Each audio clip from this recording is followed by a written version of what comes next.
ओडिया अस्मिता कथा को नहीं जो उठी इलेक्शन समय एबे भी आपण ओडिया अस्मिता कहले कौन बुझंती आपण भाषा ओडिया अस्मिता कौन आपण ओडिया साहित्य उपरे ज्ञान रखुवा जड़े सांबादिका मुझे बहुत भल भाव जानूँ किंतु ओडिया अस्मिता कौन एक कथा जदि आपण मते पचारे ताहले तो निश्चित भाव माने ये पचार बर्तमान जो ओडिया अस्मिता भितर अनेक किसी कथा आसूची आमर भाषागत परिवर्तन रहा दरकार किंतु देखा जाउची आम ओडिशा रे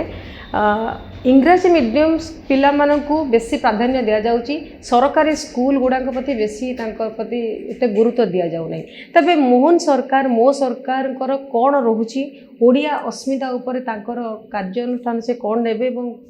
केमिति भाव से संपादन कर देखो कथा होची ओडिया अस्मिता बा ओडिया स्वाभिमान सेटा होची आमर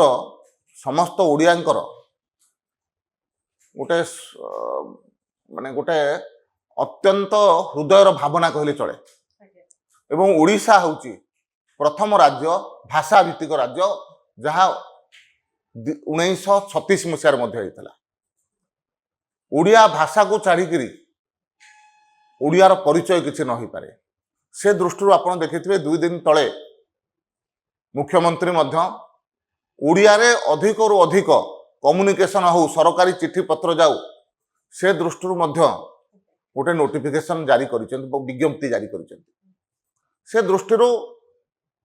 ओडिया भाषा ओडिया संस्कृति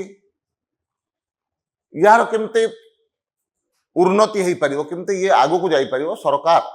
निश्चित भाव में चेष्टित अच्छा ओडिया भाषा जदि लोक बेसी जानिबे ओडिया भाषा जदि बेसी लोक कहिबे कारण जेतेबेले कुहा जाउची साधारण ओडिया माने ओडिया न कहिकी से माने हिंदी किंबा इंग्लिश भाषाटा को बेसी व्यवहार करूचंती किंतु मोर एठी आपनको जानिबार अछि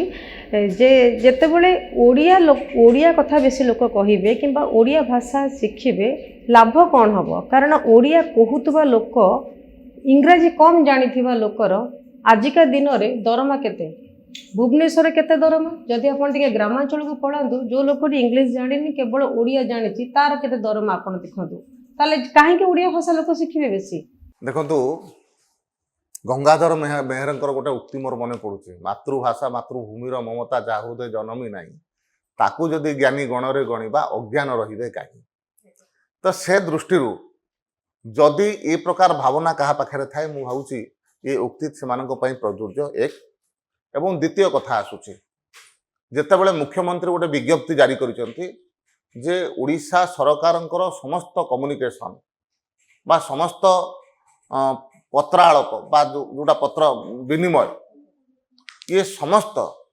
जेते अधिक रु अधिक ओडिया भाषा रे करा जिबा कथा करा जिवो एवं अनेक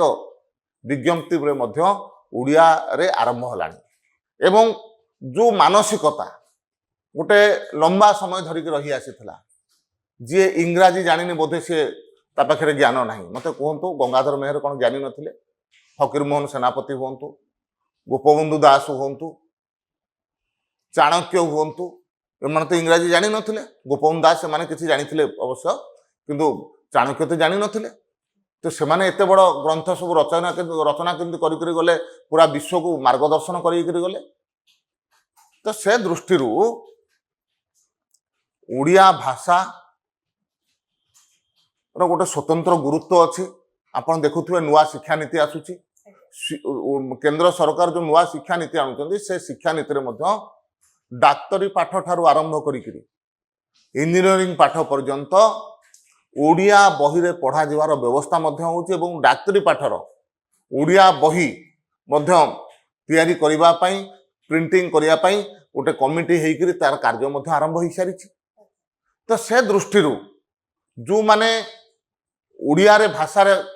ज्ञान जहार नाही ताको आमे ज्ञानी केमते करिया मु कहूँ गोटे कथा मु भाबिबी मु को भाषा रे भाबिबी मु तो इंग्राजी रे भाबिबी मोर मातृभाषा रे भाबिबी केही भी कोनोसी कथा जतले भाबे से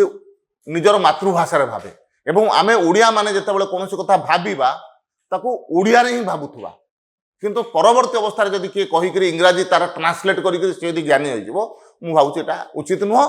ଓଡ଼ିଆ ଭାଷା ସମୃଦ୍ଧ ଭାଷା, ଓଡ଼ିଆ ଭାଷା ସଂସ୍କୃତି ସମ୍ପନ୍ନ ଭାଷା,